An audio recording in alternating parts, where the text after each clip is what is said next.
네, 은혜로운 찬양 감사드립니다. 얼마 전네요. 네, 얼마 전이라고 해도 벌써 몇 년 지난 것 같은데요. 한 기사를 읽은 적이 있습니다. 심리학자들과 의학자들이 함께 연구를 해서 냈던 기사였는데요. 굉장히 마음에 새겨지고 또 머리에 새겨지는 내용이어서 아직도 기억이 납니다. 무슨 내용이었냐 하면요, 사람의 얼굴이 심성에 따라 변한다라는 내용이었습니다. 물론 저는 여성을 볼 때 외모보다 마음을 더 중요하게 생각하기 때문에 크게 웃으라고 하는 얘기였는데, 크게 상관이 없습니다만, 이 소식이 이 세상에 참 많은 여성분들에게 기쁜 소식이지 않을까 생각을 했습니다. 예뻐지기 위해서 성형수술을 할 필요도 없고 또 주사를 맞을 필요도 없습니다. 우리의 심성을 잘 가꾸기만 하면 외모가 이뻐진다는 말입니다. 물론 남자들에게도 동일하게 적용이 되겠죠. 그래서 외모만큼이나 또 아름다운 심성을 가꿀 방법이 무엇이 있을까, 이것에 관해서 오늘 이야기를 나눠보고자 합니다. 오늘 말씀의 주인공은요, 아비가일이라는 사람인데요, 제가 대학원에 다니던 시절에 친구 전도사들하고 재밌는 이야기를 좀 나누다가 이 성경 속에 나오는 여성들 중에 외모 베스트 3가 누굴까 꼽아본 적이 있거든요. 참 전도사들이 모여서 쓸데없는 짓을 많이 하죠. 그때 꼽혔던 게 누구였냐면은 에스더, 그리고 아비삭. 아비삭은 다윗 왕이 늙었을 때 이 부인으로 보내주었던 여인이거든요. 그리고 마지막이 아비가일이었습니다. 이 성경 속의 미모 베스트 3에 드는 아비가일, 이 사람이 오늘 주인공이라는 거죠. 근데 오늘 오전 예배 때 담임 목사님께서 이 세상적인 것, 육적인 것에서 눈을 돌려 영적인 것에 가치를 두고 살아라 그랬는데, 이 강도사가 오후 예배 때 나와서 은혜 떨어지게 자꾸 외모 얘기하고 또 예쁜 여자 얘기만 한다고 생각하실지도 모르겠지만, 우리가 아름다워지는 방법, 또 우리가 지혜로워지는 방법과 우리가 삶을 살아가면서 만나는 여러 가지 문제들을 해결하는 방법들이요, 크게 다르지가 않습니다.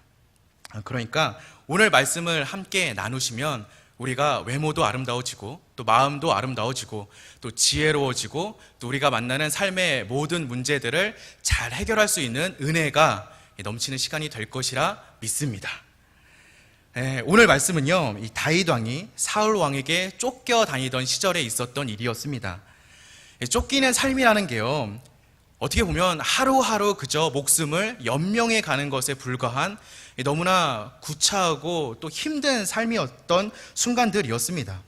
이 다윗 왕과 함께했던 무리들도요, 마찬가지였는데요, 이들에게는 참 소박한 꿈이 있었습니다. 그 꿈은 그저 한 끼 배불리 먹는 것, 마음껏 한번 먹어보는 것이었을 것입니다. 근데 이들이 도망 다니던 이 광야에서는 이것조차 마음대로 하지 못했던 상황들이 펼쳐지고 있었습니다. 그러던 도중에 이 마온이라는 마을에서 드디어 오랜만에 먹을 것을 실컷 먹게 될 기회가 생긴 것입니다. 이 마을에서요, 나발이라는 사람이 양털을 깎는 일을 하려고 하는데, 이 예전에는 양털을 깎는다라는 것은 큰 잔치였습니다.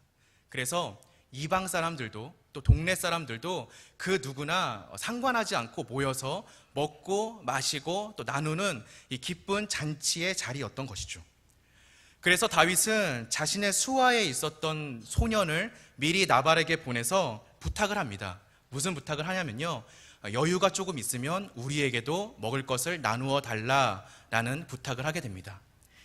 그런데 다윗이 이런 부탁을 하게 되는 것은요, 절대로 공으로 한 부탁은 아니었습니다. 다윗 일행이 온 유대를 쫓겨다니다 보니 이 좋은 목초지를 따라서 다니던 유목민들을 만나던 경우가 많이 있었거든요. 그럴 때마다 다윗과 그 일행들은 이 유목민들과 함께 있어 줬습니다. 그러니까 양치기들, 양을 치던 사람들이 다윗 일행 덕에 자연스럽게 보호를 받았던 것입니다. 다윗 일행은요, 600명의 장정들이었습니다. 군대와 같은 존재들이었는데요, 이들이 무력을 쓰기는커녕 울타리가 되어 주었던 것이죠. 이 나발의 수하에 있었던 양치기들도 이런 보호를 받고 있었습니다. 그러니 한 번 정도는 먹을 것을 요구해도 괜찮지 않겠습니까? 그런데요, 나발은요, 이런 다윗의 요구를 이런 지하에 거절합니다. 그것도 아주 무례하고 자존심 상하게 다윗에게 말을 하는데요. 사무엘상 25장 10절, 11절에 그 말씀이 나와 있습니다. 제가 읽어드리도록 하겠습니다. 나발이 다윗의 사환들에게 대답하여 이르되 다윗은 누구며 이새의 아들은 누구냐? 요즘에 각기 주인에게서 억지로 떠나는 종이 많도다. 내가 어찌 내 떡과 물과 내 양털 깎는 자들을 위하여 잡은 고기를 가져다가 어디서 왔는지도 알지 못하는 자들에게 주겠느냐 하니라. 아멘. 우리가 살다 보면요, 때로는 거절을 해야 되는 순간들이 많이 있습니다. 그런데 거절도 잘 해야 됩니다. 정중하게 해야 되고 완곡하게 해야 됩니다. 또 단어 하나도 잘 생각해서 거절을 해야 되죠. 만약 나발처럼 이렇게 대했다가는 상상하지도 못할 후폭풍을 맞을 것은 우리는 너무나 잘 알고 있죠. 다윗은요, 이 이야기를 듣고 당연히 심하게 분노하였습니다. 그리고 말하기를 내가 그에게 속한 모든 남자 가운데 한 사람이라도 아침까지 남겨두면 하나님은 다윗에게 벌을 내리시고 또 내리시기를 원하노라 하였더라 라고 하였습니다. 나발의 집에 있는 남자들의 씨를 완전히 말려버리겠다는 거죠. 이 다윗의 전 생애를 통틀어서 다윗이 이렇게 불같이 화를 낸 것을 또 찾아볼 수가 없습니다. 너무나 크게 화를 내면서 나발 일족을 멸하려고 하고 있는 거죠. 지금까지 자기가 참아오고 또 사울을 놔주면서 겪었던 모든 고생들을 물거품으로 돌아갈 이 순간 앞에 놓여져 있는 것입니다. 바로 이 순간에 오늘 이야기의 주인공인 아비가일이 등장합니다. 그리고 이 모든 사태를 완전하게 수습합니다. 성경에서 말하기를 아비가일은 아름답고 총명하다라고 설명을 하고 있는데요. 이 아비가일이 도대체 어떻게 다윗의 마음을 돌릴 수가 있었을까요? 참 재밌는 것은 이 성경이 총명하고 아름답다라고까지 설명했던 아비가일이 왜 하필이면 미련하고 불량한 사람이라고 이름 붙여진 나발과 결혼을 하고 살았을까요? 왜 그랬을까요? 궁금하지 않으신가요? 이 사실 고대 근동 지역에서는요, 옛날 우리나라처럼 이 부모들이 짝을 지어주면 상대방을 보지도 않고 결혼하는 경우가 굉장히 많았다고 합니다. 그러니까 나발과 아비가일도 사실은 부모들이 짝 지어준 결혼이었던 거죠. 그렇다면 그건 그렇다 치고 더 궁금한 것은 그러면 어떻게 그렇게 안 좋은 상황에서도 아비가일이라는 사람은 아름답고 총명한 모습을 유지할 수 있었을까요? 그 남편이 아주 그렇게 미련하고 또 바보 같은 사람인데도 불구하고 말입니다. 오늘 이 말씀을 가지고 은혜를 나누려고 합니다. 먼저 아비가일은요, 어떤 상황에서도 원망하거나 불평하지 않았습니다. 지금 그녀의 남편은 돌이킬 수 없는 실수를 저질렀습니다. 아주 미련한 행동 때문에 온 가족이 떼죽음을 당할 처지에 놓여져 있는 것이죠. 그런데도 아비가일은 남편에게 한마디의 불평과 한마디의 불만도 없이 즉시 행동에 나서고 있습니다. 이 사태의 전말을 하인에게 들은 아비가일은 즉각 행동에 돌입하는데요. 18절과 19절의 말씀입니다. 아비가일은 급히 떡 200덩이와 포도주 2 가죽 부대와 잡아서 요리한 양 5마리와 볶은 곡식 5 세화와 건포도 100송이와 무화과 뭉치 200개를 가져다가 나귀들에게 싣고 소녀들에게 이르되 나를 앞서 가라, 나는 너희 뒤에 가리라 하고 그의 남편 나발에게는 말하지 아니하니라. 아멘. 아비가일이 이렇게까지 움직일 때까지 그녀의 마음은 어떠했을까요? 나발은 부자였지만 민간인이었습니다. 근데요, 다윗은 600명의 군대를 이끄는 사람이었습니다. 다윗이 마음만 먹으면 나발의 온 집안은 하룻밤에 쑥대밭이 되는 것은 너무나 당연한 이야기였습니다. 오늘 이야기에 나중에 나오지만 나발은 다윗이 자기를 잡으러 온다는 소식을 듣고 놀라서 죽어버립니다. 그럼에도 지금 사태 파악을 못하고 거들먹거리고 있는 거죠.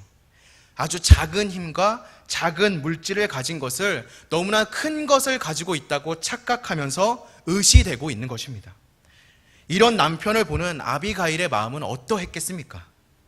불평하고 원망하는 것이 당연한 순간이었음에도 불구하고 성경 그 어느 곳에서도 그녀가 원망이나 불평했다는 말은 등장하지 않고 있습니다. 이 불평과 불만을 참는 것은 그 자체가 가지고 있는 의미 외에도 더한 의미를 가지고 있습니다. 그것은 문제와 어려움을 자신이 감당하겠다는 것입니다. 24절에 나오는 말씀, 이 죄악을 나 곧 내게로 돌리라 라는 말은 쉬워 보이지만 결코 쉬운 말이 아닙니다. 하나님으로 인해 만족되고 또 하나님으로 인해 치유된 내면이 튼튼한 사람이 아니고서는 이런 말을 함부로 할 수 없다는 것이죠. 다윗을 모욕하여서 문제를 일으켰던 것은 나발이지 아비가일이 아니었습니다. 또한 다윗이 나발에게 사람을 보냈을 때 아비가일은 그 사람을 만난 적도 없었습니다. 그럼에도 불구하고 그 죄악은 나의 것이다. 내가 그 책임을 지겠다. 내가 그 사람의 아내이기 때문이다 라고 말하고 있는 것입니다. 불평과 불만을 하지 않는 사람은 내면이 성숙해지고 아름다운 사람입니다. 그리고 그런 모습은 어떤 모습이라도 겉으로 드러나기 마련입니다. 아비가일의 미모는 그런 책임감과 자신감, 그리고 모든 잘못된 일은 자기의 불찰이라는 희생된 마음, 그 모두의 결정체였던 것입니다. 우리 역시 불평해야 될 때 그것을 참고 오히려 내 스스로 책임자로서 현장에 뛰어들 때 아비가일에게 드려진 후광 같은 아름다움이 우리에게도 왕관처럼 씌워질 것입니다. 그런 복을 받기 위해 불평과 불만 대신 내가 감당하겠다는 마음으로 매사를 대하시기 바랍니다. 두 번째로는요, 아비가일이 그런 총명함과 아름다움을 유지할 수 있었던 비결은 그녀는 언제든지 하나님의 살아계심과 그 섭리를 인정하는 믿음이 있었기 때문입니다. 다시 말해 하나님께서 지금 이 순간에도 세상의 모든 일을 주관하심을 믿었다라는 것입니다. 그래서 미련한 남편이라는 최악의 상황 속에서도 총명과 아름다움을 잃지 않을 수 있었던 것이죠. 시편 14장 1절의 말씀을 보시면 어리석은 자는 그의 마음에 이르기를 하나님이 없다 하는도다. 그들은 부패하고 그 행실이 가증하니 선을 행하는 자가 없도다 라고 말하였습니다. 반대로 잠언 2장 6절과 12절 사이의 말씀을 보시면 하나님께서 그 지혜와 명철을 받은 사람들에게는 하나님의 정직하고 선한 길을 보여주신다 라고 말씀하셨습니다. 다시 말하면 하나님께서는 하나님을 자각하고 인정하는 자들에겐 하나님께서 친히 그분의 섭리와 뜻이 무엇인지 알 수 있는 눈을 주신다라는 뜻입니다. 지금 아비가일을 보시면 그녀는 하나님의 살아계심을 믿었을 뿐만 아니라 하나님이 앞으로 어떻게 일하실지를 아는 그 눈을 가진 너무나 총명한 여인임이 보여지고 있습니다. 아비가일이 다윗을 만나서 했던 이야기를 요약해 보자면 하나님께서 당신을 이스라엘 왕으로 삼으셨습니다. 그렇기 때문에 하나님은 당신을 보호하실 것입니다.